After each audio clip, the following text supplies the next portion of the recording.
It's a very broken, messy world we live in. And if there's no mess showing up in your church community, what does that mean?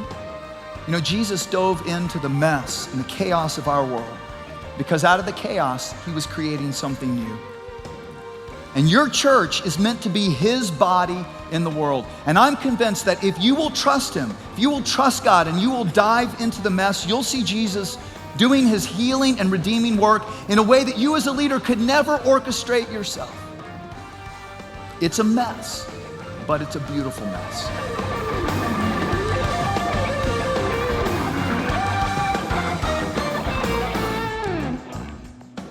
From the very beginning of Gateway, we've had this motto, come as you are. Because we believe that's where God starts with everybody, as is. He accepts us and draws us into the closest of relationships while we were yet sinners, right? And this is something that people long for. Our broken, messed up world longs for grace-giving acceptance.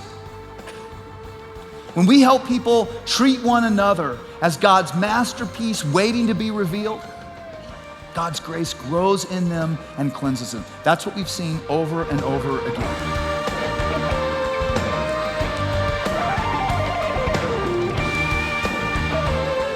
Now, here's the problem. If you go ask the average person on the streets, hey, what's your impression of Christians? Do you think they'll say loving, caring, life-giving, grace-giving? No! We have to help people begin to experience grace, to really believe it. And that has to be lived out in the whole culture of your church, not just from up front, but in the lobby ways and in the small groups. Accept one another then, just as Christ accepted you, it says in Romans 15:7. How did Christ accept you? Once you got your act together and got all cleaned up? Or while you were, still are, messy?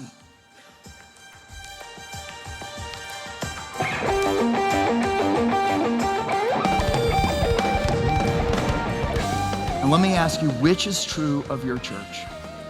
Can people come there to get well, or do people have to get well to come?